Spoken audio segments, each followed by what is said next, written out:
కాకుండా కాంగ్రెస్ పార్టీలో ఉండి కాంగ్రెస్ పార్టీ ద్వారా 2 సార్లు ఎమ్మెల్సీ అయ్యి జీవితంలో ఆయన కాంగ్రెస్ సభ్యుడిగానే ఈరోజు మరణం పొందాడు. ఇది కూడా వ్యాపార రంగంలో అవసరాలు అలా పార్టీ మారుస్తున్న పరిస్థితుల్లో ఆయన ఏ పార్టీ మారకుండా కాంగ్రెస్ నిస్తేజంగా ఉన్నప్పుడు ఆయన బీసీ సంఘాలను ముందుకు తీసుకొచ్చి బీసీ సంఘాల ద్వారా అనేక కార్యక్రమాలను పెట్టి కార్యక్రమాలు ఘనత ఆయన గురించి ఒక 2 మాటలు వాళ్ళ అనుభవాలు ఎవరైనా పెద్దవాళ్ళకి వాళ్ళ అనుభవం కాబట్టి వాళ్ళ అనుభవాల నుండి తెలియజేస్తున్నాం.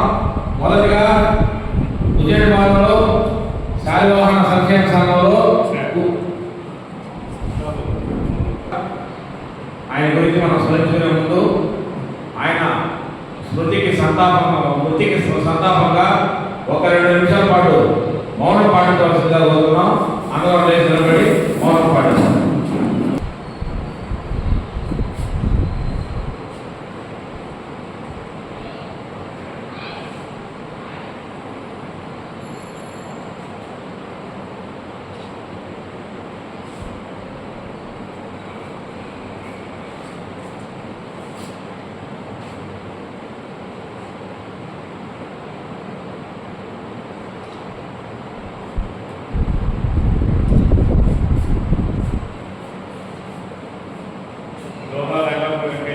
जोहार जोहार जोहार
వచ్చింది చూపిస్తాను హాస్పిటల్ గురించి.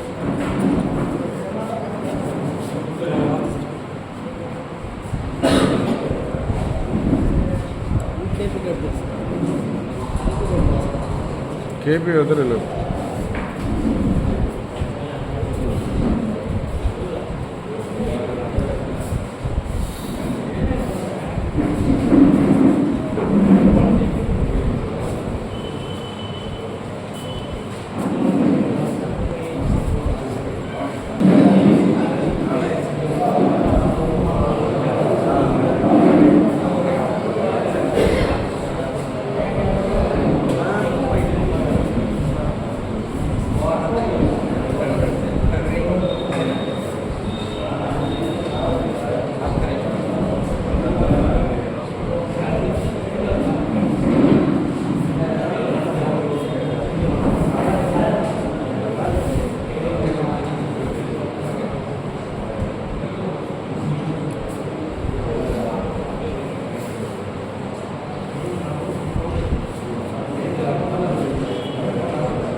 అదేవిధంగా మొదలకూరు వెంకట సుబ్బయ్య గారు వేదిక మీదకి రావాల్సిందిగా కోరుతున్నాము.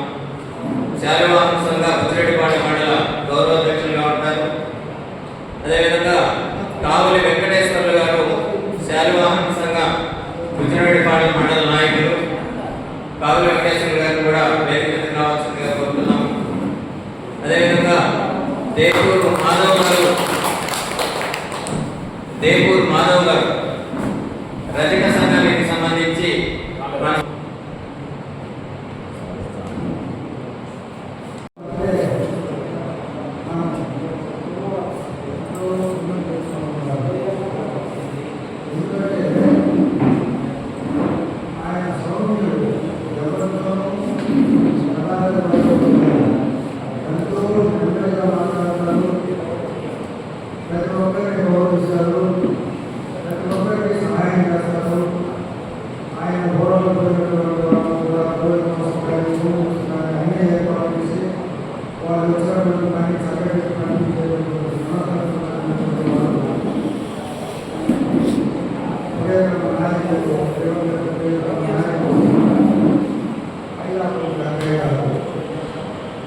ఆయన చదువులో నెల్లూరులో దాదాపు 1.5 ఎకరాల స్థలం మనకు ఇచ్చినారు.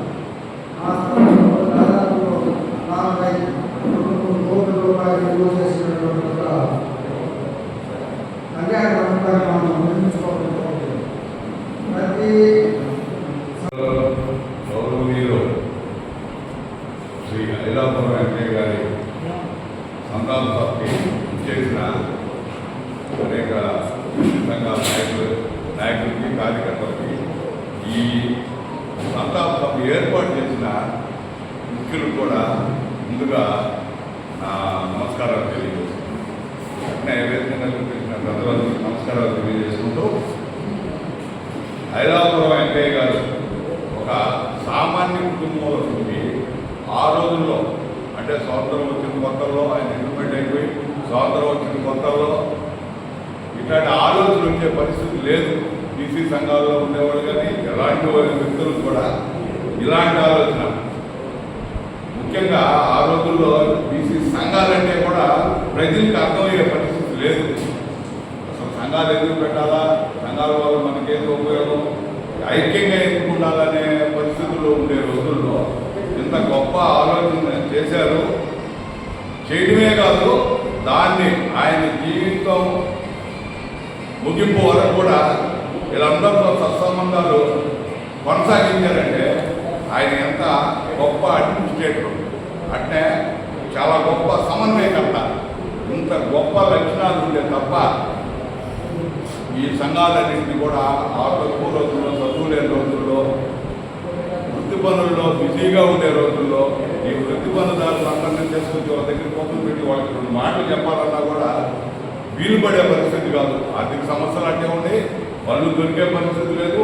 అయినప్పుడు కూడా ఇది ఒక మంచి ఆలోచన చేసి సంఘాలు నడపాలా,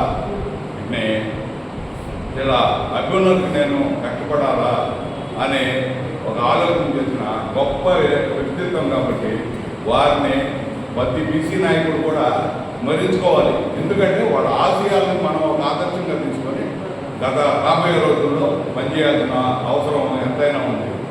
అదేవిధంగా వెంకయ్య గారు ఏ పార్టీలో ఉన్నప్పుడు కూడా అక్కడ విజయవాడ కానీ ఆడ కానీ సిపిఎం లేదా కమ్యూనిస్టులో బలమైన వింగ్ ఉండేది.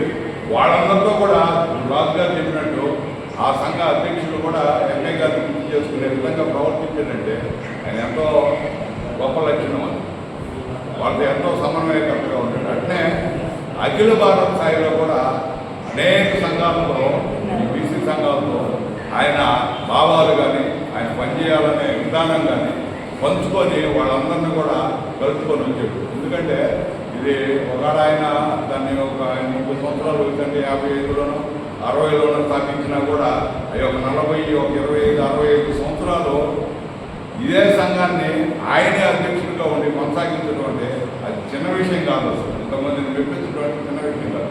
పైగా ఇంకోటి ఏంటి, దేవుడి దయ వల్ల ఆయన కష్టం వల్ల ఆయనకు ఒక ఆర్థిక అవైలబిలిటీ వచ్చేసి ఒక స్థాయికి, మంచి స్థాయికి వెళ్ళిపోయిన వ్యక్తి. ఆయన ఒక బీసీ పుట్టి ఒక బీసీలకి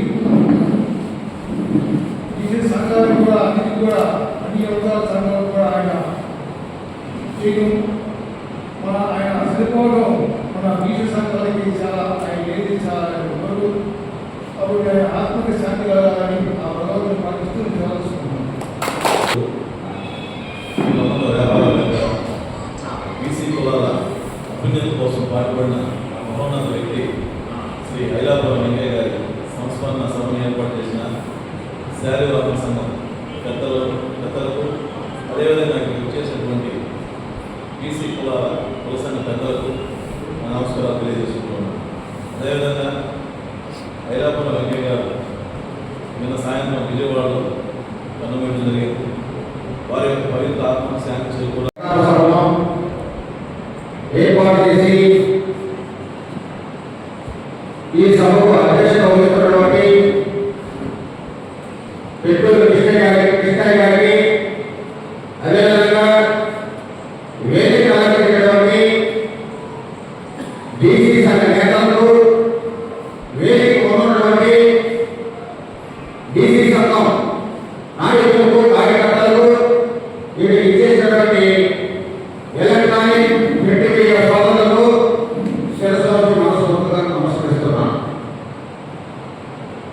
ఐలాపురం వెంకయ్య గారికి తన స్వార్థం కోసం, తన కుటుంబం అభివృద్ధి కోసం ఎంతమంది అనుకుంటూ నేను నా కుటుంబాన్ని పెంచాలా, నేను ఎదగాలా, నా కుటుంబంలో ఎదగాలనే ఆలోచన లేకుండా ఆ రోజుల్లో బీసీ కులాలకు సంబంధించిన వాళ్ళు అనేక మంది ఇతర కులస్తుల దగ్గరకు పోతున్నారు, ఇతర కులస్తుల దగ్గరికి వాళ్ళ సహాయం పొందుతున్నారు.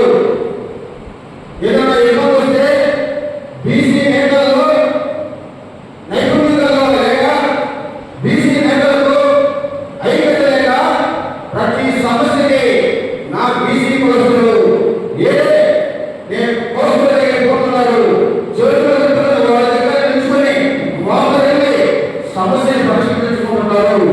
నా బీసీ నేతల్లో, నా బీసీ కులస్తుల్లో ఎందుకు ప్రదర్శన రావట్లేదు, ఎందుకు ఐక్యత ఏర్పాటు చేయకూడదని ఒక మహోన్నత ఆలోచనతో ఆయన ముందుకు వచ్చి ముందు శారీవాహన సంఘం ఏర్పాటు చేయడం జరిగింది. ఎవరైనా నిర్ణయించుకోవాలంటే ముందు శంకుస్థాపన చేసుకుంటాం. ఆ శంకుస్థాపన తర్వాతే ఎన్ని అంతస్తులైనా కడతాం, అపార్ట్మెంట్ అయినా కడతాం.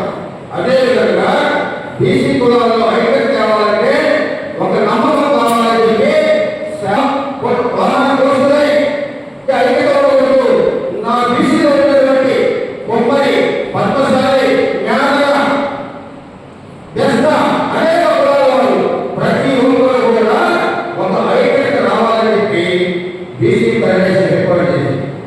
ఆ బీసీ ఫెడరేషన్ ద్వారా అనేక మంది సమస్యలు వస్తాయి. అందరికీ చైతన్యం చేస్తూ మన ఒకరి దగ్గర పోయి ఎందుకు జరుగుతాం కదా, ఒకరి దగ్గర పోయి మనం ఎందుకు సంఘటించగల, మన సమస్యని మనమే తీసుకుంటాం.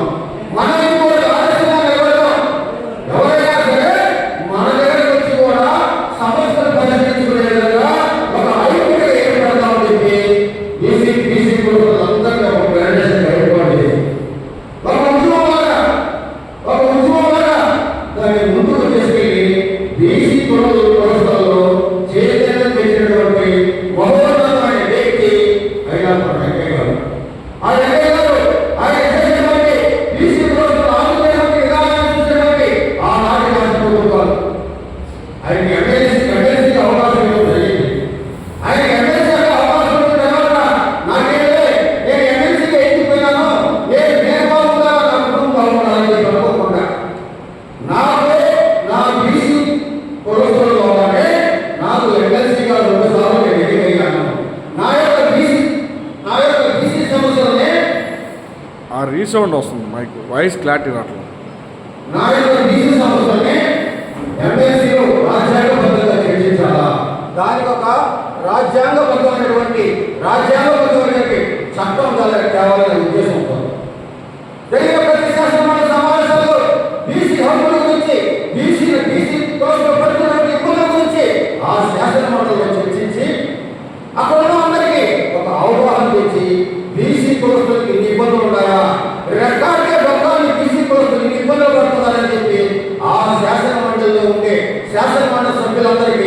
అర్థమైతే వివరించిన వ్యక్తి మన ఐలాపురం వెంకయ్య గారు. ఐలాపురం వెంకయ్య గారు ఆ శాసనమండలి ప్రజలు కాదు, కులస్తులందరినీ బీసీ సంఘాలందరినీ ఐక్యం చేసి మన ఏ పదమైనా సరే మనం బీసీలము, మనకు అన్యాయం జరుగుతుంది, మనం అందరం కలిసి ముందుకు పోవాలా, మన యొక్క హక్కులు మనం సాధించుకోవాలని చెప్పి ముందుకు తీసుకెళ్లి బీసీ నేతల యొక్క సమస్యలను పరిష్కరిస్తూ బీసీ నేతలను ఐక్యం చేస్తూ ముందుకు వచ్చినటువంటి ఐలాపురం వెంకయ్య గారు నిన్నటి రోజు మరణించడం జరిగింది. ఆయన మరణం ఆయన కుటుంబానికే కాదు, యావత్ జాతీయ బీసీ సంఘాలందరికీ కూడా తీరకూడదుగా మేము భావిస్తున్నాం. ఎందుకంటే ఒక వ్యవస్థ ఏర్పాటు చేసి ఆ వ్యవస్థను జాతీయ స్థాయిలో తీసుకెళ్లి జాతీయ స్థాయిలో కూడా ఎటువంటి కల్మోషం లేకుండా నిస్వార్థంగా క్రమశిక్షణగా పద్ధతిగా ఈ బీసీ సంఘాన్ని ఏర్పాటు చేసి నేనే కాదు నా బీసీ కులస్తులందరూ కూడా బాగుండాలని చెప్పి ఈ ఐపీఎస్ ఏర్పాటు చేసినటువంటి మన ఐలాపురం వెంకయ్య గారికి భారతీయ జనతా పార్టీ జిల్లా శాఖ తరఫున ఆయన కుటుంబ ఆయనకి సంతాపం తెలియజేస్తూ అదేవిధంగా ఆయన కుటుంబ సభ్యులకు మనోధైర్యం ఇవ్వాలని చెప్పి వాళ్ళకి ముందుకు పోయే విధంగా శక్తి ఇవ్వాలని చెప్పి శ్రీ కళ్యాణ వెంకటేశ్వర స్వామి వేడుకుంటూ మనందరం కూడా స్వార్థాన్ని పక్కన పెట్టి మన బీసీ కోస్తులు ఆయన మరణాన్ని దృష్టిలో పెట్టుకొని మన బీసీ కోస్తులతో కూడా ఐక్యంగా మన జాతి కోసం ముందుకు పోవాలని ఇక్కడ ఉన్న వాళ్ళందరికీ తెలియజేస్తూ ఈ అవకాశం ఇచ్చిన ప్రతి ఒక్కరికి పేరు పేరున శిరస్సుకి నమస్కరిస్తూ సెలవు తీసుకుంటున్నాను. ఈరోజు ఒక మహానేత బీసీ నాయకుడు ఐలాపురం వెంకయ్య గారు నిన్నటి దినం స్వర్గస్థులయ్యారు. ఈరోజు ఐలాపురం వెంకయ్య గారు 15 సంవత్సరాల పూర్వం నేను నేరుగా తెలిసాను మాట్లాడాను. నేను 25 సంవత్సరాల పూర్వం మా సామాజిక వర్గానికి జిల్లా అధ్యక్షుడిగా పనిచేసినప్పుడు నేను విజయవాడకి వెళ్ళినప్పుడు అప్పుడు రాజకీయాలు చాలా మార్పు జరుగుతున్నాయి విజయవాడ. అంటే పూర్వం విజయవాడలో రాజకీయం చేసేటప్పుడు చాలా కష్టం, చిన్న పని కాదు. విజయవాడ ఎవరు ఏ ప్రాంతం అనేది కాదు, ఈ ప్రాంతంలో నడుస్తున్న సమస్య ఏంటి, వారి ఉద్దేశం ఏంటి, వారి యొక్క కాన్సెప్ట్ ఎంతవరకు సక్సెస్ అవ్వాలి, ఎంతవరకు సక్సెస్ అయ్యాం, మనం ఎంతవరకు తీసుకెళ్దాం అనేది కూడా ప్రతి ఒక్క వ్యక్తితో కూడా ఎదరవలసిన అవసరం ఉంది. నేను చెప్పేది ఒకటి, వెంకయ్య గారు చిన్నదాని నుంచి కష్టపడి వాళ్ళ కుటుంబాన్ని ఉన్నత విద్య, వాళ్ళ కుమారుడు చీఫ్ కమిషన్ రిటైర్డ్ అయ్యారని పేపర్లో చూశాను. ఒక ఉన్నత స్థాయి అధికారిగా వాళ్ళ కుటుంబంలో వ్యక్తున్నారు. ఆయన శాసనమండలి సభ్యుడిగా ఎన్నికయ్యారు. రాష్ట్రం మొత్తం కూడా ఐడెంటిఫై ఫిగర్. అది అనేక ఉన్నప్పుడు ఆయన కుటుంబం మన కోసం పోరాటం చేసింది, మన కోసం కొన్ని పాటలు వేసింది. కింద తరగతి వాళ్ళు కూడా ఆ స్థితికి రావాలి అంటే మనం కూడా తెలిసి ప్రయాణం చేయాలి, వారి ఆశయాన్ని తెలుసుకోవాలి. మరి ఈరోజు కూడా స్వర్గస్మయంగా ఉంటే నిజంగా కూడా బాధాకరమైన విషయమే. కాబట్టి మనకి ఘనంగా కూడా నివాళులు అర్పిస్తున్నాం. వారి ఆత్మశాంతించాలని, వారి కుటుంబాన్ని మనోధైర్యం ఉండాలని, వారి ఆశయాలు కొనసాగాలని కూడా కోరుకుంటున్నాం. అలాగే ముందుగా ఒక వ్యక్తిగత ఆశయాలు వారు నడిచినటువంటి బాట మనం అర్థం చేసుకొని మరి ఇంకా ముందుకెళ్తే అనేక రకమైనటువంటి ప్రయోజనాలు, మన హక్కులను మనం సాధించుకోవాలి. ఎవరో ఇస్తే విషయం కాదు, మన హక్కులను మనం సాధించుకోవాలి. ఆ హక్కుల సాధన కోసం ఈ నాయకులు మనకి ఇచ్చినటువంటి బాటను మనం కొనసాగించాలి.